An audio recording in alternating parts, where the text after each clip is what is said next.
Voilà aujourd'hui encore un évangile et des paroles très fortes que donne notre Seigneur, des paroles clivantes. D'ailleurs, vous pourrez regarder le contexte de ce passage de l'évangile de Saint Jean. Oui, il sera objet de scandale, bien sûr, parce que certains le prendront matériellement et s'en diront « mais même cette parole est dure ». Et pour les cœurs qui ne veulent pas s'ouvrir à la parole de vie qu'est Jésus, Verbe incarné, eh bien oui, comme il est difficile de l'accueillir. Est-ce que nous entendons cette parole nous-mêmes, chacun personnellement? Jésus nous le dit. « Moi, je suis le pain vivant qui est descendu du ciel. Si quelqu'un mange de ce pain, il vivra éternellement. » Mais quelle joie cela doit nous donner. Dire, mais waouh, mais la vie, je la cherche, j'aspire à la vie. Et en plus, quand c'est Jésus qui m'en parle, ça ne doit pas être une petite vie avec un petit V, une vie de galère, une vie de souffrance, une vie d'épreuve, etc. Non, c'est déjà une vie dans l'Esprit Saint, la vie de Dieu. Donc ça doit m'émerveiller. Est-ce que ça suscite cette émotion-là, cette émotion spirituelle, sensible? Pas si sûr. Est-ce que ma réaction, elle est comme celle des Juifs? Mais comment celui-là peut-il nous donner sa chair à manger? Je regarde ça de loin et j'en juge. Non mais, pour qui il se prend? Alors qu'il savait bien que Jésus ne parlait pas d'une histoire de cannibalisme. Non, il n'y a pas de problème là-dessus. Il savait à qui il s'adressait. Mais c'est évident qu'il s'adresse à des âmes qui ont besoin elles-mêmes de choisir, d'entrer dans ce qui est donné. Croire avant de comprendre. Mais nous, on est les spécialistes pour passer tout au crible de notre raison raisonnante. Ah non, tant que nous ne comprenons pas, tant que nous ne touchons pas, nous ne croirons pas. Non, c'est le chemin inverse qu'il faut faire. On a reçu ce grand cadeau de la foi. La foi, c'est un don. Certains disent, j'ai perdu la foi. T'es baptisé? Oui. T'as reçu des sacrements? Bah oui. Alors la foi, tu l'as. Parce que la foi, c'est un cadeau. La foi, c'est un don. Mais si je ne l'entretiens pas, si je ne la fais pas vivre en moi, eh ben oui, apparemment, elle semble morte. Vous savez, en fait, c'est comme moi, je ne suis pas meilleur que vous, franchement. Au début, j'ai regardé ces textes, là, tous ces textes qu'on a entendus aujourd'hui, à l'instant. Je me suis dit, spontanément, au milieu de toute mon agitation, parce que moi aussi, je suis un peu agité, eh ben, ça ne m'a pas fait grand-chose. Je me suis dit, waouh, je sens bien que c'est des paroles fortes, mais on va en tirer quoi? Qu'est-ce qu'on va prêcher là-dessus? Qu'est-ce que ça suscite en moi? Et c'est pas, vous voyez, il suffit pas de la lire une fois, juste de l'entendre pour que ce soit une étincelle dans nos vies. Pourtant, elle a tout ce potentiel-là, la parole de Dieu, en vérité. Alors, j'ai pris mes rames pour essayer justement de me disposer, d'accueillir cette parole et puis de pouvoir peut-être, tant bien que mal, vous en partager quelque chose. Si j'avais attendu comme ça, bah oui, après tout, c'est la parole de Dieu. Il suffira que je sois là, devant l'ambon, que je la lise et puis ça va couler. Non, ça suffit pas. Sinon, j'aurais pas grand-chose à vous dire. Parce que vous ne verriez que l'homme, frère Jean du Sacré-Cœur, et qui n'a pas grand-chose à dire. Mais par contre, si j'ai préparé ce texte, alors peut-être oui, un peu plus.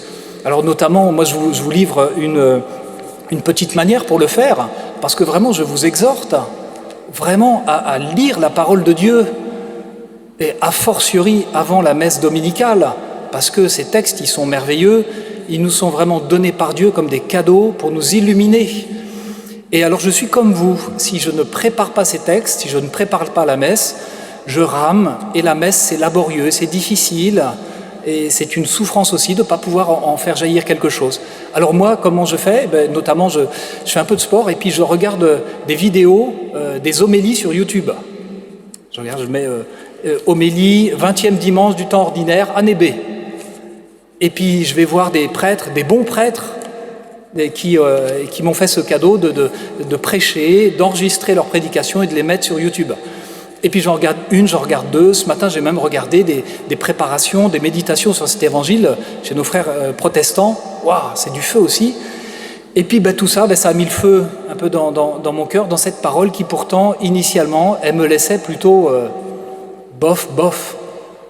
Même moi qui suis prêtre, religieux, consacré, vous voyez, la parole, elle me laissait, oui, je sais bien qu'elle est merveilleuse, ta parole, Seigneur, mais c'est lourd, c'est pas très concret pour moi, etc. Et puis, plus, vous voyez, plus je la médite, plus je m'inspire de mes frères, de mes sœurs, etc. Et puis, elle prend vie en moi. Ne vous étonnez pas que les lectures durant la messe, des fois, vous saupotent, et les homélies, pas moins. Surtout, a fortiori, si vous n'avez pas préparé vos cœurs. Vous voyez, ces textes, vous les reprendrez, je vous invite à les reprendre. Si on ne les a pas préparés, ça tape tellement haut, ce témoignage que Jésus nous donne, à la fois c'est tellement concret, tellement charnel, et puis c'est vraiment au niveau, c'est la vie éternelle, quoi. C'est vraiment un secret que Jésus veut nous donner. Alors oui, nous voulons entrer dans ta parole, Seigneur, et nous portons cet acte de foi. Oui, la sagesse, elle a bâti sa maison, elle a taillé 7 colonnes, tout est en place, Seigneur. Il n'y a rien qui manque pour que je reçoive ton amour au travers de cette parole. Rien qui manque pour que cette parole, vraiment, elle mette le feu dans mon cœur, dans mon intelligence. Mais Seigneur, je confesse et je sais bien que cela ne sera pas sans ma participation à moi. Alors c'est pour ça que la parole, justement, elle nous interpelle. Je vous interpelle de tout cœur avec elle. Mais quittez l'étourderie, vous, étourdis, insensés, nous dit saint Paul. Moi, j'étais insensé aussi, vous voyez. Si je regarde la parole de loin, si je ne prépare pas ces textes, je suis un étourdi, un insensé, un négligent. Et je mérite qu'on me botte le derrière, parce que je passe à côté d'un trésor énorme. Alors c'est un cadeau merveilleux, vous voyez, pour moi, d'être là, devant vous. J'ai pas plus de mérite que vous. Le Seigneur est venu me chercher de derrière mes bœufs, vous savez, c'est la vocation de je ne sais plus quel prophète, et puis il m'a donné une vocation, il a permis que je sois là devant vous, mais tout ça, c'est son cadeau, c'est sa grâce, c'est pas parce que je suis meilleur que vous, c'est pas parce que je suis plus capable. Non, c'est que Jésus, il faut bien qu'il en mette certains en avant pour essayer d'emmener les autres, mais pas en vertu de leur mérite. D'accord ? C'est pas en vertu de mes vertus, de mes mérites. Non, c'est juste, c'est un cadeau et j'aurai des comptes à rendre. Et vous aussi, bien sûr. Parce que si je vous exhorte à lire la parole, à l'aimer, à vous en nourrir, eh bien Jésus vous dira, mais votre curé vous l'a dit, est-ce que tu l'as fait ? Oh, ça m'est un peu passé de côté, c'est comme sur... il te l'a dit, c'est la vie éternelle. Oui, quittez l'étourderie et vous vivrez. Prenez le chemin de l'intelligence. L'intelligence, pas n'importe laquelle. C'est pas l'intelligence de ce monde, des choses de la terre, etc. Oui, tout ça, on peut s'y perdre. Moi aussi, j'ai des passions merveilleuses. Par exemple, j'aime l'informatique, j'aime tout ce qui est high-tech et compagnie. Alors là, je peux m'en gaver autant que j'en veux. J'allume un ordinateur et puis c'est génial. Là, c'est un festin. Et je pourrais y passer des heures, mes journées, etc. Mais je me rends bien compte que ça ne me remplit pas. Voilà. Pourtant, ça me passionne, vraiment. Alors, je dois me faire violence pour dire non, mais ça reste à sa place. Mais par contre, la parole de Dieu, ça me nourrit. Ça éclaire mon cœur et mon intelligence. Alors, Seigneur, mon intelligence, oui, mais pas au service de n'importe quoi. Crée en moi un cœur de pauvre. Je me glorifierai dans le Seigneur, dit le psalmiste, que les pauvres m'entendent et soient en fête. Oui, parce que ceux qui entrent dans cette fête du Seigneur, ce sont les pauvres. Les pauvres de qui ? Les pauvres de quoi ? Les pauvres de cette terre, en fait. Parce que si vous êtes repus, bourrés, gavés des choses de la terre, vous n'êtes pas pauvres. Vous êtes riches de toutes ces choses que vous allez laisser derrière vous le jour de vos obsèques, de votre mort. Vous n'emporterez rien de tout ça. Vous serez pauvres, démunis devant Dieu. Le psalmiste nous dit, des riches ont tout perdu, ils ont faim. Eh bien, tant mieux. Seigneur, que toutes mes richesses, je les perde pour enfin avoir faim de toi, Seigneur. Parce que qui cherche le Seigneur ne manquera d'aucun bien. Mais qui se gave des richesses de la terre, eh bien, passera à côté de sa vie, de la vie éternelle. Venez, mes fils, écoutez-moi que je vous enseigne la crainte du Seigneur. Alors il est 2 fois question de crainte dans ce psaume notamment. Mais de quoi s'agit-il? Seigneur, moi j'ai pas envie de te craindre, j'ai envie de t'aimer. Alors de quelle crainte s'agit-il, Seigneur? Si je suis ici à la messe parce que en fait ça s'est imprimé en moi, hein, c'est mes parents, mes grands-parents, je sais que c'est bien d'assister à la messe, je sais qu'il est bon de recevoir les sacrements. Donc par crainte de la perdition, par crainte de l'enfer, par crainte d'être puni, ou par crainte que ma conscience me le reproche, alors je suis là. Mais ça c'est une crainte très imparfaite, on l'appelle la crainte servile. Non, Jésus nous parle d'une crainte qui est belle et qui est parfaite. C'est la crainte de blesser le cœur de celui qui nous aime plus que tout. C'est notre Seigneur. Il nous aime tellement. Et quand j'aime quelqu'un à la folie, eh bien, je crains de le blesser. Je crains de lui faire mal. Vous voyez, c'est de cette crainte-là dont il s'agit. C'est une crainte qui est pleine d'amour. C'est à celle-là qu'il nous invite. Mais pour cela, il faut que la parole de Dieu vive en moi. Alors saint Paul nous dit, et je vous dis, et dites-le vous les uns aux autres aussi, ne vivez pas comme des fous, arrêtons cette folie, mais vivons comme des sages, tirez parti du temps présent, car nous traversons des jours mauvais.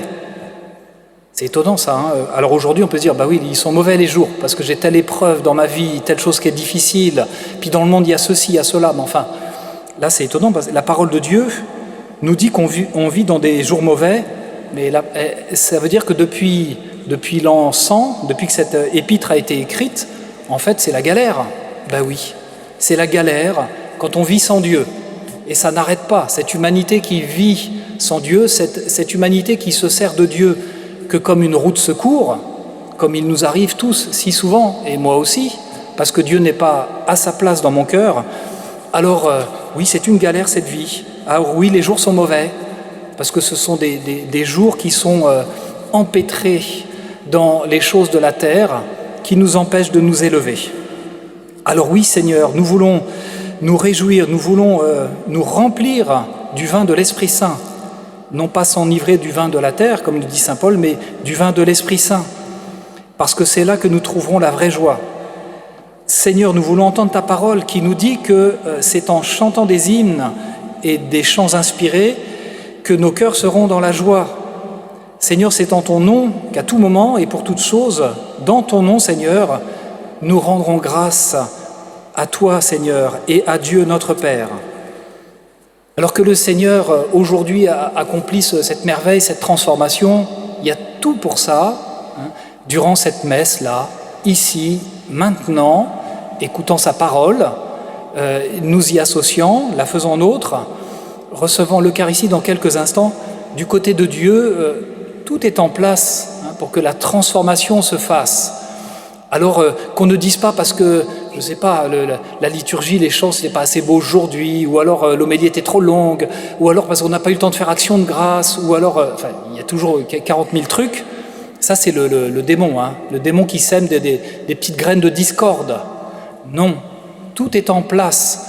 Ce monde est défaillant, ce monde est imparfait, le prêtre est imparfait, moi je suis imparfait. C'est pas un problème ça. Ça n'empêche pas la grâce de s'accomplir, de prendre sa place. Et notamment aussi, voilà, le sommet de cette célébration liturgique, c'est quand on va recevoir celui qui nous y a préparé, Jésus lui-même, dans son corps et dans son sang. Oui, cette parole, elle va s'accomplir aujourd'hui. Je vais recevoir mon Seigneur et mon Dieu. Est-ce que je vais lui donner toute la place? Est-ce que je vais lui dire mon amour? Est-ce que je vais lui donner la première place dans mon cœur? Ah ben j'ai pas réussi à le faire parce que oui, il y avait la musique, vite, en fait on n'a pas le temps de prier. C'est quoi ton problème? Tu fais action de grâce après la messe. Voilà. Parce que si moi je vous fais faire 10 minutes d'action de grâce, je partage ça chaque jour durant les messes de semaine, pour ceux qui le veulent. Je leur dis, pour ceux qui peuvent et qui veulent, prenons un temps d'action de grâce. Ben oui, parce que certains disent, bon, la messe, elle est trop longue. Et d'autres disent, mais c'est dommage, on n'a pas fait action de grâce. Il n'y a pas de souci, hein. L'église, elle reste ouverte toute la journée. Elle est ouverte jusqu'à 20h ce soir. Donc, je vous invite à rendre grâce. Donc, vous voyez, la balle est dans votre camp, dans le camp de chacun de nous. Si on ne participe pas à ce qui nous est donné, on passe à côté. Mais Seigneur, il n'en sera pas ainsi aujourd'hui. parce que nous voulons te laisser, toi, prendre la première place dans nos cœurs et au cœur de cette liturgie. Amen.